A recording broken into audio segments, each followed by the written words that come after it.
disruption this afternoon. And this topic is going to be, trying to demystify some of the buzzwords we have. With IBM, Watson's IoT group, and just in the name of that business, it's filled with buzzwords. I don't know if anybody's seen a Watson commercial. Can anybody tell me what Watson's capable of? What? It can play chess. Good. Okay. What else can it do? Who's seen it? Coach tennis players. Anybody seen that? Anybody seen? How about the help figure out how dogs should be walked? Anybody seen that one? Sorry. Medical advice. We had that one. Absolutely. Music. There was the music one. Absolutely. One of my favorite ones was the discussion about the kindergarten teacher who's trying to teach kids, and then it's, well, how can I make them behave? And Watson replies, that's an impossible task. So we're hoping quantum computing will help us with that eventually. And speaking as someone with a 16-year-old daughter, I desperately need that quantum computer to figure that out. I'm going to ask for a few people to hold on to these for me. Here, could you hold on to that for me? Just one. Thanks. I need somebody else over here to hold on to one of these. Here, could you hold on to this one for me? Thank you. And here, you in the back, you can hold on to this one for me. So we're going to talk about disruption in the age of IoT, and I want to make very clear that when we start off this discussion around disruption, I want to set the table associated with where are people right now and what are they thinking about relative to the world of their businesses. So when we talk about what organizations are looking to try to do in their operations, I like to think about operational excellence. Now, there's two things that you can do in your business to improve performance, right? What can we do? When I talk about improving performance, we're talking about financial performance. I can increase my revenues, and that means getting really close to my customer, figuring out what's the right thing that I can sell them, what are the kinds of things that I can do to squeeze out the most price from that client, from that transaction, and I choose to make investments and decisions in my channels, in my products to try to increase my uplift, my top line. And the challenge with that, of course, is that you can make the best product in the world, but if it costs more to make than you can sell for it, you have a real problem. And so when we talk about operational excellence, it's about squeezing out aspects of cost inside of your enterprise. This is everybody's business. I don't care whether you're an airline who's trying to figure out a way to reduce maintenance costs, or you're a bus company trying to reduce the amount of fuel that you're using, or we could take a look at someone who's in the oil and gas industry, figuring out how to reduce the amount of operating costs for operating well, and the parts of the organization that care about this run the gamut, from the chief operating officer all the way down to the maintenance supervisor. And we've designed our operations with measurements to drive this, right? So when you look at a cash flow statement, you look at how someone reports their earnings, we see high-level measures. And in our organizations, we see dashboards put together to tell us how much inventory carrying cost do we have. Or I might be a fleet manager, and I'm looking at how much am I spending on the maintenance inside my operation. The problem is that the race to the bottom can only take you so far. And this is where the Internet of Things starts to come into things. We start to say, how can I go about tapping into these assets that I'm spending all this money on and figure out a way to do things better? And right now, I would suggest to you that most define the Internet of Things as connecting to the sensors, the devices, or the networks that generate data. And if they can get the data from those things, the hope is, at some point, we're going to figure out a way to get more operational efficiency out of those assets. Boy, if I can just get some data from, all of my connected cars, I'm going to be able to reduce warranty costs. Real life example. And that whole idea of connecting to data is where most organizations are sort of stuck right now in the Internet of Things. How many of you right now, in your looking at what's going on in the Internet of Things in your business or with your clients, would say that's pretty reasonable? We're sort of stuck in the let's connect to things stage. Reasonable? Okay. And you notice I didn't ask the contrary question because it doesn't fit, my transition here. So you're not allowed to have the other opinion. I'm just kidding. So if this is what most people are thinking about the Internet of Things, that's not going to help us really do something new. It's going to help continue that race to the bottom. At IBM, we believe that the Internet of Things is a foundation for industry disruption. And when I talk about industry disruption, I want to build this off of what it means truly to design a business model that helps you compete in the marketplace. If you're competing in the marketplace, it comes down to you have to be pretty good at one of three things. You have to have a product or content that people want to consume. You have to have an experience that allows people to, access that product in a way that they appreciate. And you have to have it delivered in an efficient manner.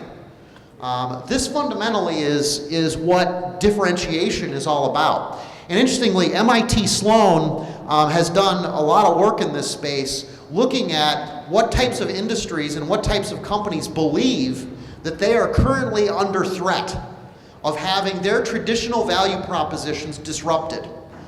And the interesting thing here is that the companies that are threatened by enterprises in other sectors, the things on the right, the largest companies are the ones that are under threat. Okay, now what do I mean by they're under threat? I'm an IBM. I'm a big company. Am I under threat? Well, heck yeah, I'm under threat, okay? And as we walk around into different people's industries, here's what's going on. Hey, can I borrow your apple? This is his marketplace. And what's happening in disruption is that there's a bunch of little emerging players, and all they're doing is this. Hey, I don't want your whole apple, I just want to buy it.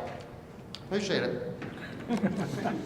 Hey, so, I'm not interested in your whole business, but thanks. This is what's happening. You're trying to hide. So this is classic. This is what we do at IBM. We try to pretend that we can hide our giant marketplace from somebody else. You know what? If you can hold it over there, because Anthony's going to come take a bite of your apple. Okay? The point here is that, if you don't want to hold this bitten apple, I'll even take it. I'm going to have a snack later. That's what disruption's all about, right? Disruption is, there's a lot of apples out there. Okay, and disruption is crossing into somebody's industry and taking a bite out of their apple. Don't eat the whole thing, but if I can just take a little bit, that's going to give me a big opportunity to grow. So when we talk about the Internet of Things, I want to define something. Disruption is about creating value and taking value. And value is captured at the edge. We define the edge as the place where value is created or captured. This example everybody's aware of now. It's frankly Silicon Valley. It's a little overused, but it helps us lay down a foundation. Where does the value get created in this scenario? A person is standing outside and they go like this, they get in a cab, they drive somewhere, and then they get out and they swipe their credit card and they pay for it. The value is in, I have now arrived at my due destination. That's the business model of of giving somebody a ride. And you'll notice that in this case, that edge, which we're defining as the place where value is, we don't care about the data right now. The edge is not about data. It's not about the thing specifically. It's about creating value, the way we are in this case. Disruption looks like this. It's cutting in line. I'm taking someone's existing business model and I'm figuring out a way by using things to get ahead of somebody else's value. We've all experienced this if you've taken an Uber. I pull up a device, and now what happens? Where's the value created? The value is created because I have a thing that knows where I am, knows where taxis are, and I'm willing, as a taxi driver, to give up some of my money. Someone who's giving a ride, I'm willing to give up some of my money so that I can get that ride. It's better for the consumer, some would argue. Not necessarily better for the taxi company. It's definitely not better for the government, okay? But the reality here is we have disrupted somebody's value. That's the objective of the Internet of Things. We need to start treating the things as mechanisms for us to create a new place for us to add value in a value chain, in a value network. Uber, people get sick of this one. So let's now take a different example. I was working in an office the other day, and I walked in to an elevator, or I walked up to an elevator, and it didn't work like the way that I'm used to. You know, it wasn't a case where you get in the elevator and push the button on what floor you want. The value chain in an elevator is I get in the elevator, and I push the button, and the value is created when I get off the floor. But you think about, how does an elevator company make money? They go to the people that are engineering buildings, and they say, I have a great elevator. And they differentiate on things like speed. I live in Chicago. You don't try to get to the Willis Tower on an elevator that was built in the early 20th century. It'll take you like 20 minutes. What you want is an express elevator. So you see, originally elevators were all about how fast can I go, or how luxurious can I have walnut paneling inside of it.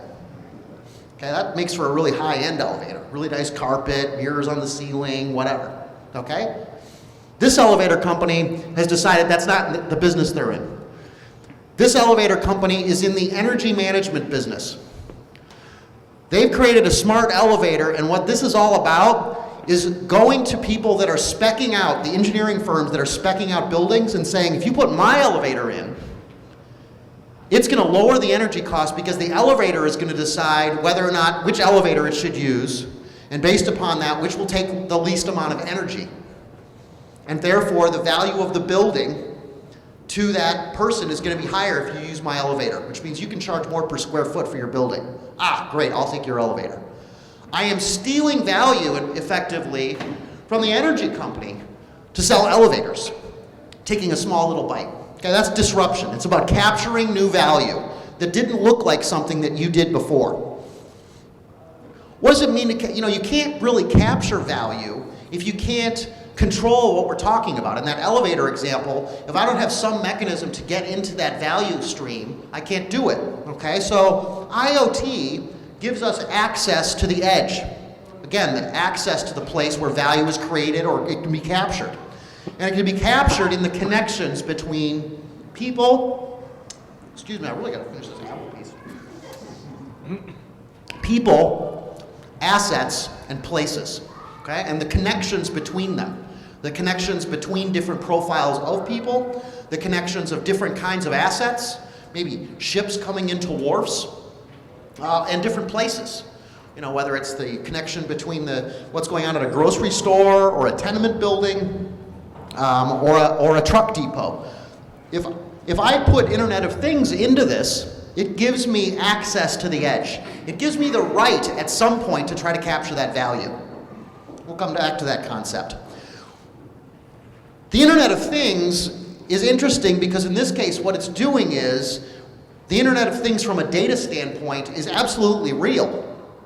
The things are giving us a new supply chain. Okay? So you think about deploying things into your enterprise, and now what it's doing is it's just like having a forest. Okay? There's a lot of there's value in that data. But you know what? The data in itself doesn't have any value. Just like, frankly, the trees might be pretty, but they don't have any value to a company that wants to make paper until they make paper with it. They have to create some value with it. The Internet of Things is now a supply chain.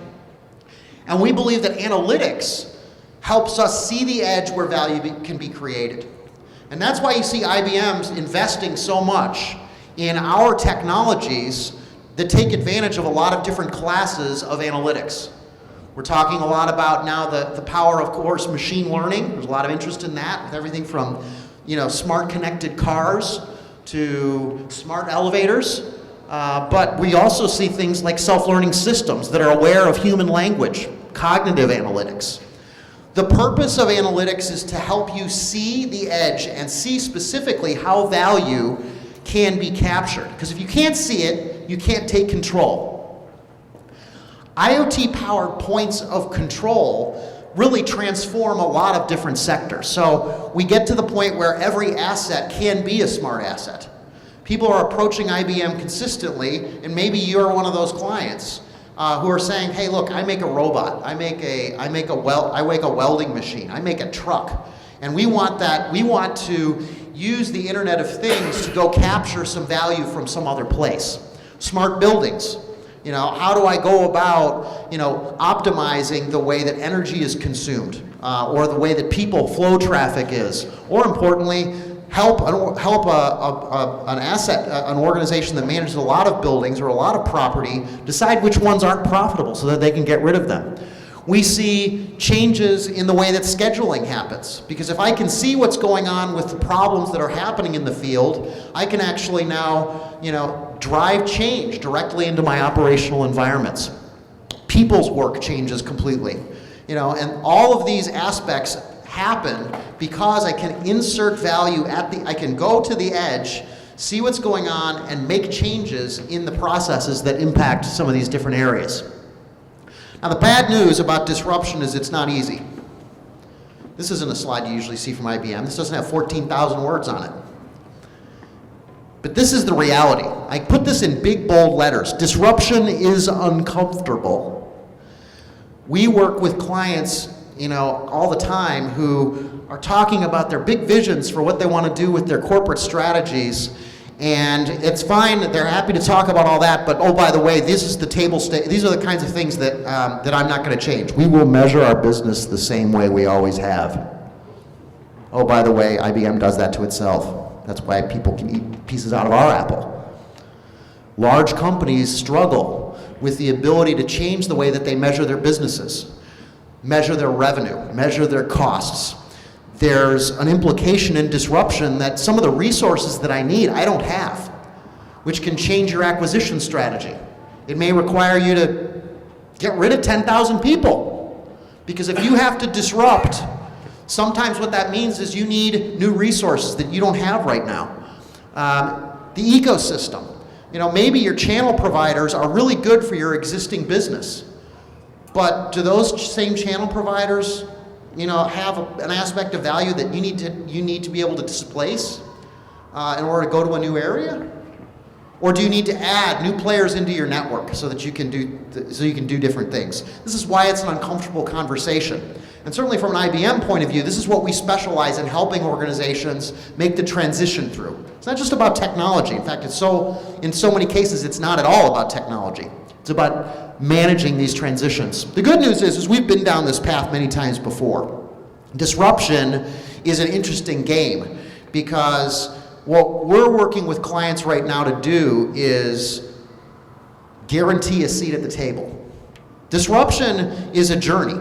And what I mean by that is you have to try about at least five different things with the Internet of Things before you get the one that's really going to transform your business. And that's part of the key to this. You have to cast a wide net. And we specialize with working with clients to try to help them go through and identify where are the potential areas where I could actually disrupt a particular sector that's adjacent to me. Where are the little apples where I could, go take a bite? Where are the metrics that we currently have that if I adjust them just a little bit, it would allow me to enter a new place? Disruption and the world of the Internet of Things is all about experimentation. There's nothing wrong with doing POCs. Here's the problem. If your entire strategy around the Internet of Things is about IT validation, that you can connect and get data, worry. It's all about testing whether or not you can capture new value. That's what an experiment is about. There's lots of good research on this, a lot of good resources available on these kinds of topics, but it's important to place bets and drive serious investment in experiments that are about changing the way you do business. And shop the ecosystem.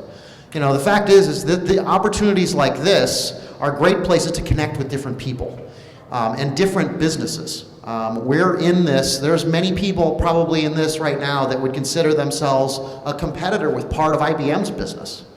And there's probably people that are here that might even consider, the traditional business that ADLINK, has may even be slightly competitive. We're here to tell you this is a new world. We're not only competitors, but we are, collaborators in going and taking a bite out of somebody else's apple. So with that, I'll just leave you with this. This is, everybody heard Carpe Diem. This is Carpe Asius, seize the edge. Seize the opportunity to go find the value that's available by using the Internet of Things, to see what kind of things are going on, and then get hold of control points where you can make a change. So with that, I will hand it back to Keith. Thank you very much.